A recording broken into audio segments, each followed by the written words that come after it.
দর্শকদেরকে শুভেচ্ছা। ভাইজান, একটা জিনিস আপনি খেয়াল করেছেন নিশ্চয়ই, নির্বাচনের কিন্তু আর খুব একটা বাকি নেই। 2 সপ্তাহ নেই, 2 সপ্তাহের কম সময় আমাদের জনগণকে বেছে নিতে হচ্ছে।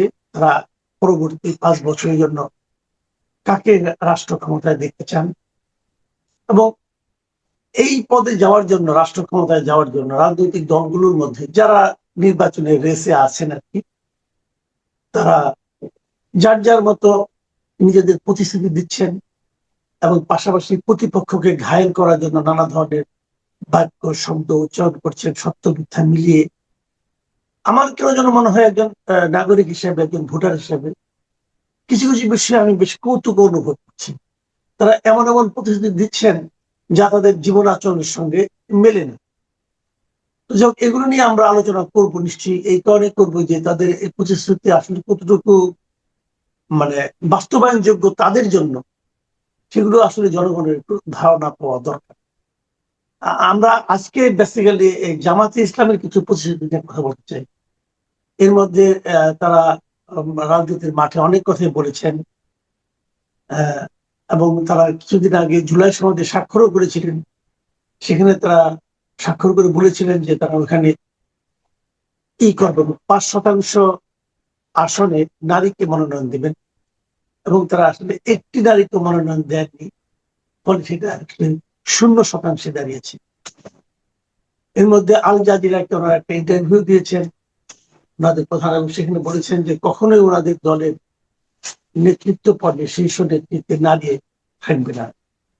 আরেকটা কথা আলোচনা হচ্ছে যে তারা প্রথমে শরিয়া আইনের কথা আমরা দীর্ঘদিন শুনতাম, ইদানিং তারা বলছেন শরিয়া আইন তা আস্তে আস্তে বাস্তবায়ন করবে।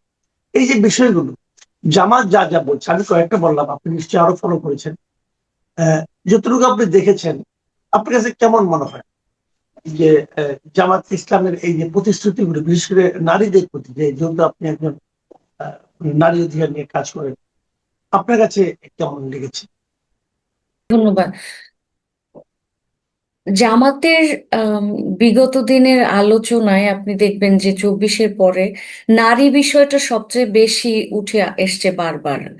নারী বিষয় উঠে আসার পেছনে সবচেয়ে ইম্পর্টেন্ট কারণ যেটা আমি মনে করি, মানে যেটা গুরুত্বপূর্ণ, সেটা হচ্ছে নারীদের নিয়ে ওনাদেরকে প্রায় প্রশ্ন করা হয়, মানে প্রশ্নবাণে জর্জরিত করা হয় এবং ওনাদেরকে বিব্রতও করা হয়।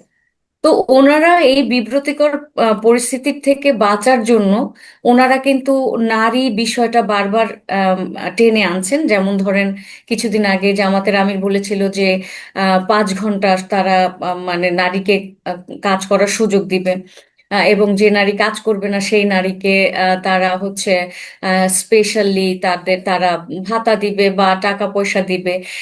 এই ধরনের একটার পরে একটা তারা স্ট্র্যাটেজি চেঞ্জ করে করে তারা কথা বলছে। তো এখন যখন শরিয়া আইনের কথা আসে, প্রশ্নটা আসে, তখন কিন্তু নারীরা ডাইরেক্ট ভিকটিম হয়। আপনি দেখেছেন আফগানিস্তানের কি অবস্থা। আফগানিস্তানে এখন একেবারে মানে ষষ্ঠ শ্রেণী পর্যন্ত, মানে তারও নিচে নেমে গেছে এখন, মানে অনেকে বলে তৃতীয় শ্রেণী পর্যন্ত নারীরা পড়তে পারবে। তো আম, এছাড়া নারীরা আর কি লেখাপড়া করতে পারবে না। এছাড়া দেখেছেন যে নারীদের যে পোশাক, সেটাও পুরুষ দর্জি সেলাই করতে পারবে না, নারীরা জোরে কথা বলতে পারবে না, ইন্টারনেট ব্যবহার করতে পারবে না। তো শরিয়া আইন যেখানে আম, আর কি সিদ্ধ, যেখানে শরিয়া আইন কায়েম করা হয়, সেখানে নারীরা হচ্ছে সবচেয়ে বড় যেহেতু ভিকটিম হয়ে দাঁড়ায়, এবং নারীরা একেবারেই পেছনে চলে যায়। নারীদের যে এজেন্সি, সেই এজেন্সি বলতে কিছু থাকে না। তো ওই জায়গাটায় কিন্তু জামাতকে বারবার প্রশ্ন করা হয় যে তাহলে বাংলাদেশের নারীদের অবস্থা ওরকম হবে কিনা। এখন আপনি আফগানিস্তান আর এবং বাংলাদেশের মধ্যে যে সামাজিক যে ভিন্নতা, এবং দীর্ঘদিন ধরে যে আমাদের নারীরা অনেকটা, ধরেন সবাই তো আর ইয়ে পরে না, বোরকা বা হিজাব পরছে না বাংলাদেশে। বাংলাদেশে বিভিন্ন ধরনের আম, নারী, বিভিন্ন ধরনের অবয়বে নারীরা আবির্ভূত হয়। সেক্ষেত্রে আম, জামাতের জন্য একটা বড় একটা প্রেশার হয়ে দাঁড়িয়েছে হচ্ছে নারী। হ্যাঁ। যার ফলে তারা কিন্তু আপনি খেয়াল করেছেন কিনা বিভিন্ন টক শোতে তারা বলেছেন যে তারা একবারে শরিয়া আইন কায়েম করবে না। হ্যাঁ, এবং এইটা বলে তারা বেশ বেঁচে যাচ্ছে, কেউ কিন্তু তাদেরকে প্রশ্নটা করছে না পরবর্তীতে যে তাহলে কিভাবে আপনারা শরিয়াটা পালন করবেন। তখন বলছে যে তারা ধাপে ধাপে শরিয়া আইনটা কার্যকর করবে। তাহলে ধাপে ধাপে করা আর যে এসেই একেবারে সম্পূর্ণরূপে সরিয়ে আইন বলবৎ করা, এই দুটোর মধ্যে খুব যে বিস্তর মানে আকারে পার্থক্য আছে আমি সেটা মনে করি না। যেমন ধরেন, আপনি ক্ষমতায় আসলেন আজকে, কালকেই তো আর আপনি সমস্ত আইন পরিবর্তন করতে পারবেন না। একটা দেশের সংবিধান আছে, সেইটাকে পরিবর্তন করতে হবে সব কিছু, মানে আইনের প্রত্যেকটা ধারা উপধারা সবকিছু পরিবর্তন করতে তো ধাপে ধাপেই আহ, করতে হবে। তো তারা তো ওটাই বলছে, এটা খুব স্বাভাবিক। তার মানে কি, শরিয়া আইন তারা আলটিমেটলি করবে। কালকে জামাতে আমিরের একটা বক্তব্য আপনি শুনেছেন কিনা জানি না, একটা একটা ইয়াং মেয়ে, মনে হয় উনি মিডিয়াতে কাজ করে, সে অনেক আর কি রিভিলিং পোশাক পরা, তো সেই মেয়েটা বলছে যে সে জামাতকে পছন্দ করে, সে চায় জামাত মানে ক্ষমতায় আসুক।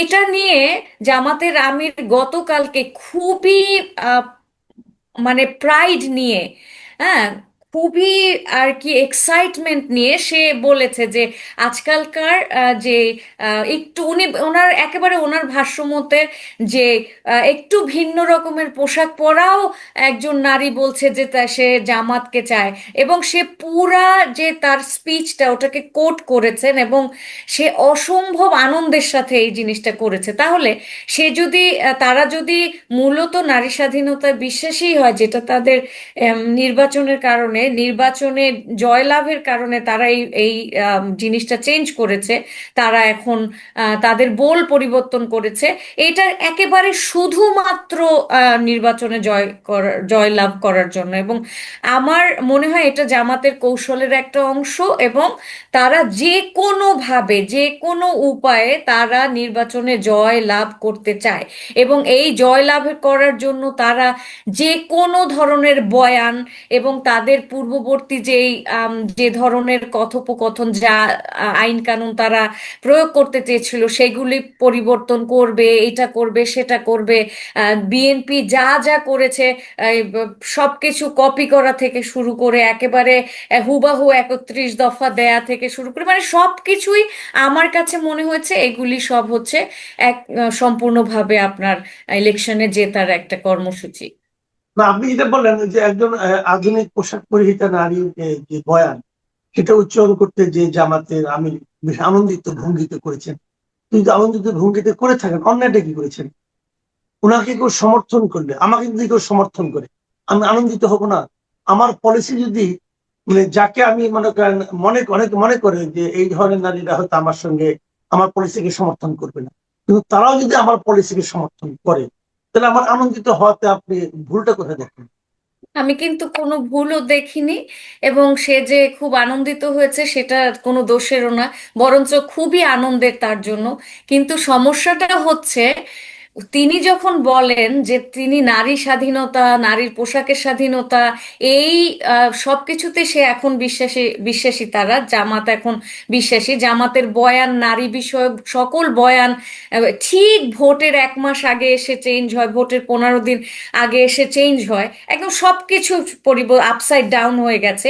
কিন্তু আমার প্রশ্নটা কিন্তু ভিন্ন জায়গায়, এটা খুবই যুক্তিযুক্ত। আপনি লজিকটা ধরেন যে সে বলছে যে শরিয়া কায়েম করবে না, সে ওই যে বামপন্থীদের সাথে, বামপন্থী সংগঠনকে সে বলেছে, সে যদি শরিয়া কায়েম না করে, সে যদি নারীর পোশাক আশাক, নারীর কর্মঘণ্টা, নারীকে সকল ধরনের সুযোগ দেয়, তাহলে যখন একটা নারী জামাত যদি চায় তাহলে আমি মানে জামাত যদি আসে তাহলে তো আপনার পোশাক পরিবর্তন করতে হবে, তাহলে আপনি কি সেটা করবেন? মেয়েটা বলছে হ্যাঁ আমি করব, আমি জামাতই পছন্দ করি। তাহলে সেইটার এত খুশি হয়ে যাওয়ার সাথে যে সে কানেকশনটা তৈরি করেছে, সে সে কিন্তু আপনার ওই বয়ানটাও কিন্তু মনে করে দেখতে হবে, যখন তিনি বলেছিলেন যে তিনি ধীরে ধীরে ধাপে ধাপে মানুষের মন মানসিকতা পরিবর্তন করবে, ধীরে ধীরে ধাপে ধাপে সমাজকে পরিবর্তন করবে। তার মানে কি, যে নারীরা যেভাবে চলাফেরা করছে, ইভেন পুরুষরা হাফ প্যান্ট পরছে। আজকে সকালবেলা আমি একটা ভিডিও দেখেছি, মানে জামাতের কিছু লোকজন, বাচ্চা ছেলেরা একেবারে 10-11 বছরের ছেলেরা হাফ প্যান্ট পরে ফুটবল খেলছে, সেই আবার ক্রিকেট খেলছে, সেই খেলায় তারা হাফ প্যান্ট পরে খেলতে দিবে না। তার মানে কি, যে হাফ প্যান্ট হাঁটু দেখানো সেটা ছেলেরাও পারবে না। তার মানে কি, এটা নারী পুরুষ উভয়ের ক্ষেত্রে তারা কিন্তু এখনই করছে। ডাকসুর নির্বাচনের পরে আপনি দেখেছেন যে কিভাবে এই যে একজন একটা সাধারণ একটা বাচ্চা ছেলে যে কিনা ওখানে রান্না বান্না করে, সে হাফ প্যান্ট পরা ছিল, তাকে জোর করে ফুল প্যান্ট পরিয়েছে। তো প্রত্যেকটা জিনিস, এবং তারা সব শিক্ষক তাদের যাদের পছন্দ তাদেরকে রাখবে আর বাকি সব বহিষ্কার করবে। তো এই যে জোর জবরদস্তি করে যে তাদের মতবাদের লোক, তাদের লোকজন বসানো, এবং এই জিনিসটা তারা এখনই করছে, তার মানে এই যে ধাপে ধাপে ধাপে ধাপে তারা তো ওটাই করবে। এবং তার খুশি হওয়া অসম্ভব এক্সাইটমেন্টের সাথে, তার যে সে কোন দিকে যাবে, সে যে কি করবে, সেইটার আলটিমেটলি বহিঃপ্রকাশটা তো পাচ্ছি আমি। কারণ তাহলে তো সে খুশি হতো না, সে বলতো এটা কোনো ব্যাপারই না, এই বয়ান তো সে নিয়ে আসতো না, আসতো না, উনি পরিবর্তনটাকে উপলব্ধি করতে পারছেন এবং পরিবর্তনটা সবার সঙ্গে শেয়ার করেছেন। পরিবর্তনের যে মানসিকতা মানুষের মধ্যে তৈরি হয়েছে, এটা উনি শেয়ার করছেন। দেখেন, আমরা যে অভিযোগগুলি করছি যে ওরা যদি ক্ষমতায় আসে তাহলে শিক্ষকদের সব ওনাদের লাইনের লোকজনকে আনবে, এটা তো নতুন নাই দেশে। আগে যারা ক্ষমতায় ছিল, আওয়ামী লীগ যখন ক্ষমতায় ছিল, আওয়ামী লীগ কিন্তু তাদের সমস্ত শিক্ষকদের আনেনি। আওয়ামী লীগ কি বিভিন্ন শিক্ষা প্রতিষ্ঠান থেকে জামাতকে নিষিদ্ধ করেনি? ওটা করা কি ঠিক ছিল? ঠিক ছিল না তো। তো ওটা যদি আমরা মেনে নিতে পারি, ওটা যখন থাকে তখন যদি আমাদের কোনো কষ্ট না হয়, এখন তারা ওটা করতে পারে এটা ভেবে আমি কষ্ট কেন পাবো? এখানে বিস্তর একটা পার্থক্য আছে, বিশাল পার্থক্য। আওয়ামী লীগ এটা একেবারে সঠিক করেনি, এবং কোনো দলই যদি নিজেদের লোকজনকে বসায় সেটা বিরাট বড় অপরাধ, এবং আমি এর ঘোর বিরোধী। কিন্তু এখানে একটা আওয়ামী লীগ বা বিএনপির সাথে বিস্তর যে পার্থক্যটা, সেটা আমি দেখাচ্ছি একজন শিক্ষক হিসেবে। আমি যে জিনিসটা প্রতিদিন ফেস করি, যেমন সায়েন্স, বিজ্ঞানের সাথে যে থিওলজি, ধর্মতত্ত্বের যে সমস্ত বিষয়বস্তু, সেগুলি তো সম্পূর্ণ কন্ট্রাডিক্টরি। আপনি যখন ইভলিউশন পড়াবেন, ন্যাচারাল সিলেকশন পড়াবেন, সায়েন্সের বিভিন্ন এরকম হাজারটা আমি বলতে পারবো, সেই সেই যে থিওরি, সেটার সাথে আপনার এই যে ক্রিয়েশন মিথোলজি, যেভাবে মানুষ ইভলভ করেছে, সেটা তো যায় না। তার মানে কি, দেখেন যে মানুষ ধীরে ধীরে ইভলভ করেছে ন্যাচারাল সিলেকশনের মাধ্যমে। কিন্তু আমরা জানি যে থিওলজি বলছে যে আমরা অ্যাডাম অ্যান্ড ইভের মাধ্যমে, মানে ইসলামিক যেটা ডক্ট্রিন, সেটা বলছে অ্যাডাম অ্যান্ড ইভের মাধ্যমে মানব সভ্যতা প্রসার ঘটেছে। আমরা ধীরে ধীরে ধীরে ধীরে এভাবে আম, মানুষ থেকে এভাবে আমরা হয়েছে। এই ক্ষেত্রে সায়েন্সের এটা খুব রিসেন্ট একটা ঘটনা। এটার কিন্তু আপনি যদি টাইম লাইন দেখেন, খুব সেদিনকার ঘটনা। কিন্তু বিজ্ঞান বলছে আমরা অনেক বছর ধরে ইভলভ করেছি। তাহলে এই যে বিজ্ঞানের সাথে প্রত্যেকটা জায়গায় কন্ট্রাডিকশন, তাহলে ওনারা যখন, ওনাদের শিক্ষকরা তো সায়েন্স টেকনোলজি এগুলি ওইভাবে পড়াবে না, এগুলি থিওলজির বেসিসে পড়াবে। কিন্তু আওয়ামী লীগের একটা বা বিএনপির একজন শিক্ষক যদি হয়, ওই শিক্ষক হতে পারে সে দলের চামচা বা দলের মোসাহেবি করতে পারে, কিন্তু সে কিন্তু আপনার পড়াশোনার যে কন্টেন্ট, যে বিজ্ঞান ভিত্তিক সমাজ এবং গবেষণা ভিত্তিক ক্রিটিক্যাল থিঙ্কিং, সবচেয়ে বড় সমস্যা যুক্তিবিদ্যার প্রচার প্রসার, লজিক্যাল যে থিঙ্কিং, যে আপনার প্রশ্ন করা, আপনি যে প্রশ্ন করতে পারেন, প্লুরালিস্টিক সোসাইটি তৈরি করা, বহুত্ববাদ, যে বহুমতের মানুষ থাকবে, আপনি হিন্দু, মুসলমান, বৌদ্ধ, খ্রিস্টান, এবং নাস্তিক আস্তিক বিভিন্ন ধরনের মানুষ থাকবে, সবাইকে নিয়ে যে একটা সোসাইটি হইতে পারে, ওই ধারণাটাই তো উঠে যাবে। যে শিক্ষক ধরেন একটা টপিক যখন ধরেন একটা আওয়ামী লীগ বা বিএনপির শিক্ষক পড়াবে, উনি ওইটাকে ম্যানুপুলেট করবে না, উনি যা আছে তাই পড়াবে। কিন্তু ধর্মতত্ত্বের সাথে একেবারে সম্পূর্ণ কন্ট্রাডিক্টরি যে টার্মগুলি আছে, যে থিওরিগুলি আছে, সেগুলি পড়াবে না। তাহলে বিজ্ঞান ভিত্তিক যে প্রসার এই সমাজে, তা হবে না। নারীর যদি অধনস্থতা আবার হয়, নারী যদি ঘরে আবার আপনি জোর করে ডোমেস্টিকেট, গৃহপালিত পশু বা প্রাণী বানিয়ে ফেলি আমরা আবার, নারীকে যদি তার এজেন্সি, তাকে ক্ষমতায়িত না করেন, আমি যদি আমার মতো থাকতে না পারি, আমার পুরা শরীর, বায়োলজি, সাইকোলজি যদি একটা ফিলোসফি কন্ট্রোল করে, তাহলে আমি কিভাবে ফ্লারিশ করব? আমার নলেজ তো ইন্ডিপেন্ডেন্ট থাকছে না। আমার যে জ্ঞান আমি যে প্রডিউস করব, সেটা একটা কিভাবে জিনিস করব? আপনি আমাকে বলেন, যে এই যে নারীর অবস্থান এটা বর্ণনা করতে গিয়ে অথবা এটার ভবিষ্যৎ চিন্তা করতে গিয়ে আমরা কিন্তু বারবার আফগানিস্তানের কথাটাই ভাবছি। কিন্তু আফগানিস্তান ছাড়াও তো ধরেন আপনার ইরানেও তো ইসলামী এক ধরনের শরিয়া শাসন আছে, অথবা আপনার টার্কিতেও তো এক ধরনের ইসলামী শাসন আছে। তো সেখানে তো আর আফগানিস্তানের মতো হচ্ছে না, আমরা তো ওরকম হতে পারি, আমরা তো টার্কির মতো হতে পারি। মানে জামাতের যে শরিয়া আইন, সেটা তো বাংলাদেশকে টার্কিতে পরিণত করতে পারে। তাহলে সেক্ষেত্রে সমস্যা কোথায়? আপনি আতঙ্কিত হচ্ছেন কেন? বাংলাদেশে অলরেডি কিছু কিছু ঘটনা দেখে আতঙ্কিত হচ্ছি। বাংলাদেশের সাথে টার্কির কোনো মিল নেই। টার্কি আমি গিয়েছি, টার্কি হচ্ছে, আপনি জানেন যে টার্কিতে একটা রিভলিউশন হয়েছিল। টার্কি অনেক আধুনিক, টার্কি চলে হচ্ছে ইউরোপীয় ভাবধারায়, আবার ইসলামিক ডক্ট্রিনও ওখানে আছে। কিন্তু আমাদের এখানে আমরা 24-এর পরে দেখেছি নারী হেনস্থাকারীকে ফুলের মালা দিয়ে বরণ করা হয়, হাফ প্যান্ট পরে ছেলে বাচ্চারা খেলতে পারে না, নারীদের চোখটাও ঠিক মতো দেখা যাচ্ছে না, ইদানিং দেখাতে পারছে না। তার হাতটা যে এই গরমে কালো একটা পোশাক পরে, তার কালো একটা মানে দিয়ে গ্লাভস দিয়ে, যেটা কিনা শীতের দেশে পরে, সেটা দিয়ে তার তার হাতটা পর্যন্ত দেখা যায় না। আমরা তো অলরেডি দেখছি যে জামাতের আমির বলছে 5 ঘন্টা আম, কাজ করতে পারবে। তারপরে আবার যেই নারী বলছে যে জামাত আসলে সে আর কি হিজাব পরতে তার আপত্তি নাই, সেটা নিয়ে সে খুশি হয়ে যাচ্ছে। আমরা তো একের পর এক ঘটনা দেখতে পাচ্ছি। হিন্দু একটা ছেলেকে পুড়িয়ে মারা, তারপরে হচ্ছে এই যে সমস্ত যে অঘটনগুলি ঘটছে, যে টিএসসি তে কি হচ্ছে আপনি দেখছেন, যে মানে জামাত না, শিবিরের যে দেশে যে মৌলবাদী অঘটনগুলো ঘটছে, এগুলো অবশ্যই নিন্দাযোগ্য। কিন্তু আমার প্রশ্ন হচ্ছে, সমস্ত মৌলবাদী অঘটনের জন্য আপনি জামাতকে দায়ী করবেন কেন? এগুলোর সঙ্গে তো জামাত জড়িত নয় বলে তারা বিভিন্ন সময় বলেছে। আচ্ছা, সব তারা তো একটা জোট তৈরি করেছে, তাই না? তাদের তো 10টা দল আছে, এবং সেই 10টা দল, যে জোট, তারা তো সবাই ওই একই ফিলসফির। যদিও তাদের মধ্যে অনেক সেক্ট আছে, তাদের অনেক কিছু পরিবর্তন, এক এক দলের এক একটা এজেন্ডা, একজন ওয়াহাবি, একজন ওয়াহাবি না, তো এই সব কিছু তাদের মধ্যে আছে। থাকলেও কিন্তু তাদের যে মেইন কোর ফিলোসফি কিন্তু একটা, নারীর ক্ষেত্রে তাদের কোর ফিলোসফি কিন্তু একটাই। আপনি দেখেছেন যে মানে এই যে ইয়ের পরে, 24-এর পরে যে নারীদের নিয়ে যে ইয়েটা হলো, সেটা নারীকে কিভাবে ডাইরেক্ট স্টেজে এসে গালাগাল করছে।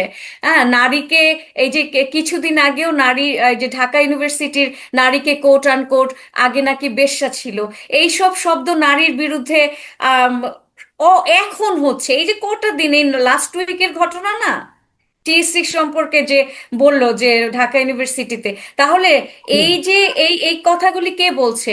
এই যে ছায়ানট ভাঙা, যে আম, আপনি জাহাঙ্গীরনগর বিশ্ববিদ্যালয়কে আমরা সবচেয়ে প্রোগ্রেসিভ বিশ্ববিদ্যালয় মনে করি।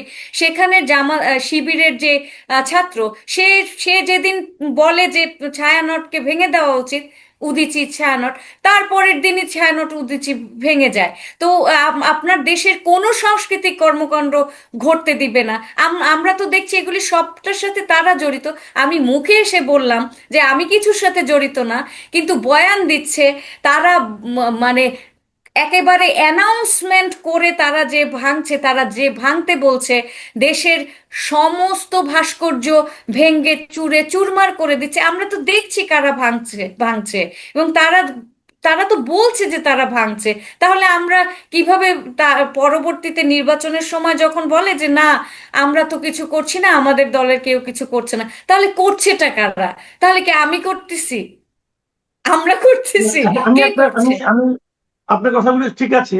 এগুলো শুনলে মনেই হচ্ছে যে নারীরা খুবই হতাশ হয়ে যাবেন যদি জামাতে শরিয়া শাসন চালু হয়, অথবা যদি মানে তারা ক্ষমতায় আসেন।